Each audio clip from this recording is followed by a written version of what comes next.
में खबरें अब कुछ विस्तार से। यूएन में एक प्रस्ताव पर भारत ने वोट नहीं दिया है। अफगानिस्तान के खिलाफ प्रस्ताव से दूरी बनाई गई है। सिर्फ सजा देने वाली नीति ठीक नहीं, ये कहा है भारतीय राजदूत ने। आतंकी संगठन अफगानिस्तान की धरती का इस्तेमाल कर रहे हैं, ये कहा है। अफगानिस्तान ने पहलगाम आतंकी हमले की कड़ी निंदा की। बता दें कि भारत ने अफगानिस्तान पर संयुक्त राष्ट्र सुरक्षा परिषद के एक प्रस्ताव पर वोट नहीं दिया। भारत के यूएन में स्थायी प्रतिनिधि राजदूत प्रभाथानिनी हरीश ने कहा कि भारत को चिंता है कि अफगानिस्तान की धरती का इस्तेमाल आतंकवादी संगठन कर रहे हैं, इसलिए भारत ने वोट नहीं दिया। हरीश ने यूएन में कहा है कि अफगानिस्तान ने 22 अप्रैल 2025 को पहलगाम में हुए आतंकवादी हमले की कड़ी निंदा की, जिसका भारत स्वागत करता है। हरीश ने कहा कि अंतर्राष्ट्रीय समुदाय को मिलकर यह सुनिश्चित करना चाहिए कि यूएन सुरक्षा परिषद द्वारा तय किए गए आतंकवादी संगठन जैसे कि अल-कायदा, ISIL, लश्कर-ए-तैयबा और जैश-ए-मोहम्मद अफगानिस्तान की धरती का इस्तेमाल आतंकवादी गतिविधियों के लिए ना करें। साथ ही जो देश इन संगठनों की मदद करते हैं उन पर भी कार्रवाई होनी चाहिए।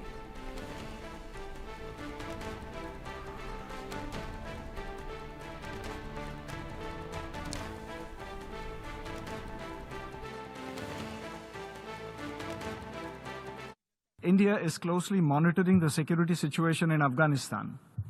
The international community must direct its coordinated efforts towards ensuring that entities and individuals designated by the UN Security Council, the Al-Qaeda and their affiliates, ISIL and their affiliates, including Lashkar-e-Taiba and Jaish-e-Mohammed, along with their regional sponsors who facilitate their operations, no longer exploit Afghan territory for terrorist activities. In conclusion, I would like to reiterate India's historic ties with the people of Afghanistan and our enduring commitment to meeting their humanitarian and developmental needs. While we remain committed to continued engagement with all relevant stakeholders and broadly support the international community's efforts towards a stable, peaceful and prosperous Afghanistan, India has decided to abstain on this resolution. Thank you. और चलिए अब इसी पर अधिक जानकारी के लिए हमारे सहयोगी अजय जांडियाल का रुख करेंगे। अजय, यूएन में अफगानिस्तान को लेकर एक प्रस्ताव रखा गया जिस पर भारत ने वोट नहीं किया, इनकार किया और इसी के साथ कहा कि हम पहलगाम पर जो प्रतिक्रिया अफगानिस्तान ने दी उसका स्वागत करते हैं, लेकिन वहां की जमीन का जो आतंकवादी इस्तेमाल करते हैं वो नहीं होना चाहिए। क्या कुछ कहेंगे, जरा विस्तार से बताइएगा ये पूरा मामला। देखिए पिंकी, एक चीज बड़ी साफ है, भारत हमेशा से ही एक चीज कहता है कि वो किसी भी तरह के आतंकवाद के खिलाफ है, चाहे वो भारत की में हो रहा है, भारत के खिलाफ किसी और की धरती पर हो रहा है या फिर दुनिया में किसी भी हिस्से पे हो रहा है। तो इसी का लेकर जो है वो भारत का जो स्टैंड है वो पूरी तरीके से साफ है और इसी चीज को दोहराया गया।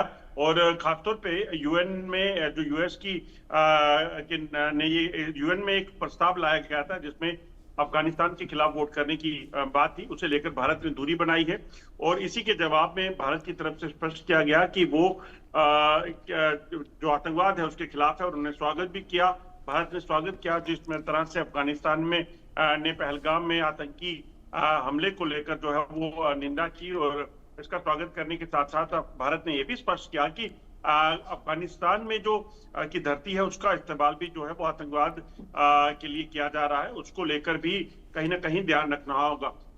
आपको बता दूं कि जो भारत की तरफ से अगर बात की जाए तो भारत ने अफगानिस्तान में संयुक्त राष्ट्र परिषद के एक प्रस्ताव पर वोट नहीं दिया, तो उसमें भारत ने यूएन में स्थायी प्रतिनिधि जो हैं राजदूत जो वहां पे हैं हरीश, उनके जो उन्होंने जो है जवाब देते हुए ये कहा कि अफगानिस्तान की धरती का इस्तेमाल जो है वो आतंकवाद संगठन कर रहे हैं, जिसको लेकर उनको जो है वो कहीं ना कहीं कदम उठाने चाहिए। इसके साथ साथ उन्होंने ये भी कहा कि जिस तरीके से लश्कर, जैश या ISIL जैसे आतंकी संगठन जो हैं, इन आतंकी संगठनों को भी लेकर जो है कहीं ना कहीं उस पर जो रोक लगाई गई है, उनके जो वांटेड लोग हैं उनको भी भारत को सौंपना चाहिए ताकि उनके खिलाफ जो कार्रवाइयां हो सके, यूएन को इसको लेकर कदम उठाने होंगे क्योंकि आतंकी संगठन भारत में आतंकी गतिविधियों और दुनिया के कई देशों में आतंकी गतिविधियों के लिए जो है वो शामिल हैं। बिल्कुल, अगर देखा जाए तो इसमें केवल भारत ही नहीं बल्कि भारत समेत 12 देशों ने इस पर वोट करने से साफ तौर पर इनकार किया था। फिलहाल बहुत शुक्रिया आपका अजय इन तमाम जानकारियों के लिए।